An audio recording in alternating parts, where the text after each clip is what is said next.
Hello, ladies and gentlemen. I am the Omni Viewer, and a set that a few years ago I never thought would ever have had a chance at existing has finally arrived. From McFarlane Toys, it's Superman vs. Godzilla, an official, 100% authentic crossover package. Now, I'm more concerned with examining the Godzilla figure than the Superman figure, if I'm being perfectly honest. The Superman figure is your standard articulated McFarlane Toys figure.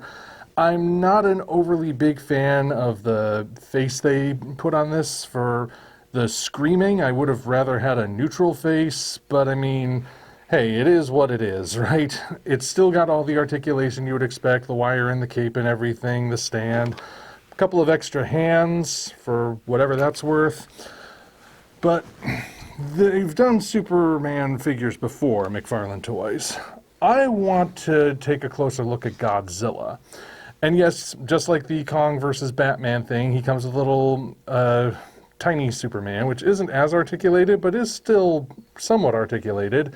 In fact, I'm kind of amazed at the range of motion the arms have. But again, not overly concerned with that. How did McFarlane do with the first foray into making a figure based on the King of the Monsters? Well, I gotta say that overall, the detail is what really stands out as working about this. Let's zoom in a little bit. Look at that. Look at the texturing. Look at the way it all comes together. This is some fine work right here.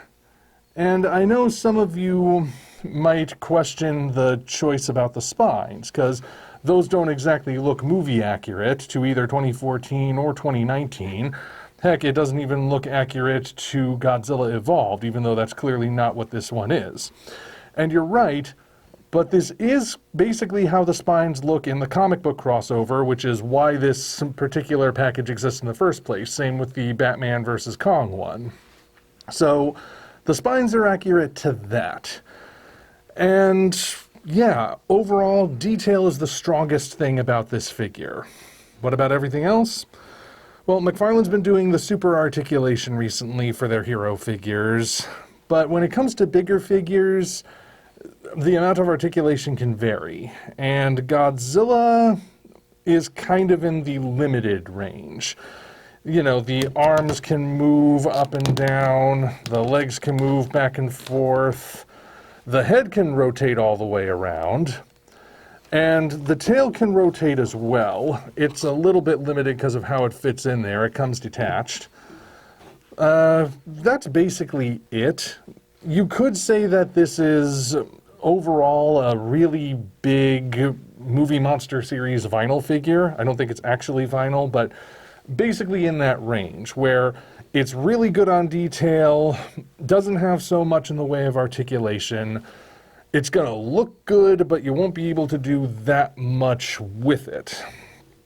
Which, you know, that's pretty much the standard for most kaiju figures throughout history. Now, is there anything that I would actually critique as genuinely not good? A couple of things.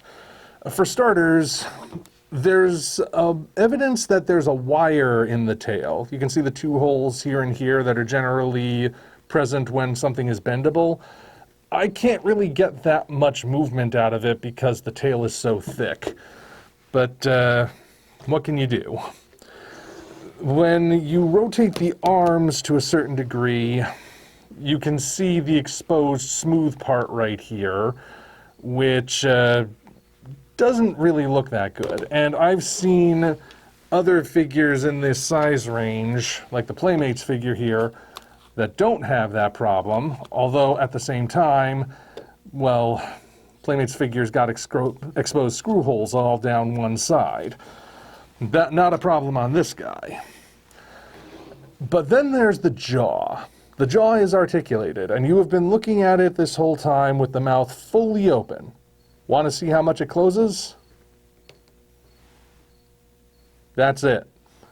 You can't close it all the way. You can get it kind of closed, but not really. And I don't know what the heck that's about. I don't know why that's a thing, because I've seen figures much smaller than this, with heads infinitely smaller than this one, where the mouth can close all the way. Maybe it's because of the amount of detail inside, I don't know. But yeah, that is my biggest complaint about this particular figure. Although, I gotta say that even with that issue in place, this figure still actually looks amazing. Indeed, I would compare it to the Bandai figures. This is the Bandai USA Final Wars Godzilla that was in the 10-inch range. You've probably seen it in the backgrounds of some of my other videos if you've been following me on YouTube for long enough. And as you can see, like I said, Bandai Movie Monster Series is known for its detail. Not so much its articulation, which is limited, but detail is usually really good. And detail is really good on the McFarlane Godzilla.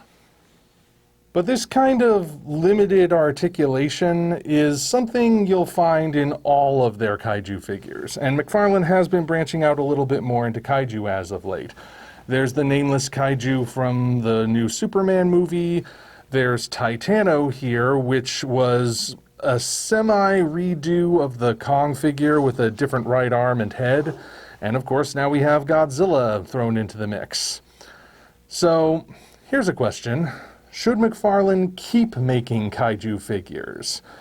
Because I've heard rumors that their DC license is gonna go away at some point in the near future. You wouldn't guess it if you were to look at all the pre-orders and what's coming next, because they still have a lot of figures coming out in the DC range. But if they did lose it completely, making more kaiju figures would certainly be an interesting way to go, and hey, now they've got access to the monsterverse and Godzilla and Kong in particular. So should they keep doing this? Should they keep making these big kaiju figures? Or maybe should they make some kaiju figures in the 7-inch range? They've even made some Pacific Rim figures in the 3 to 4-inch page punchers range, which come with a lot of extra goodies, but we're not talking about those. Those are good though. So, I feel like I said, the detail on these things is amazing. They really do look good. But if they do go forward with more kaiju figures, I think it would be helpful to see a little bit more in the way of articulation. Like I said, Godzilla's range of motion is fairly limited. Titano and the kaiju, even less so. Titano can turn at the hip, he can move his arms, and his fists have ball joints in them. And his head can rotate a little bit more than usual, but that's about all. And with the kaiju, it's even less. You can turn his head from side to side, you can move his arms up and down, and you can move his tail, and you can twist his torso. But again, that's it. So, quite frankly, if they're gonna keep making kaiju figures in this range, I say add just a little bit more. You know, I see no reason why these guys can't have, say, elbow joints, for example, or why this kaiju shouldn't be able to move his legs or something. And definitely fix the mouth issue right here. But overall, I gotta say, in terms of just sheer detail and display potential, these figures really do work quite well. That is their strongest point. If they were to add just a little bit more articulation like they've been doing with the 7-inch range superhero figures and the Spawn figures and whatnot, and I know they've done that with some of their figures, like the Batman Justice Buster or some of the larger Spawn figures, guys like that. If they could just add a little bit more, I think they could really have something here. They could provide some interesting new potential for collectors, not to mention if they went with the 7-inch articulated figures, they could provide some extra choices for people who are either not willing to spend that much on SH Monster Arts or don't want to keep waiting year after year for Hayatoys figures to arrive. So that would be my advice. If you're going to make these figures and you're going to keep doing these things, improve on them a little, but keep the level of detail. And otherwise, hey, I'm up for more. I've heard that there's going to be another Godzilla that's a heat ray variant released with Wonder Woman.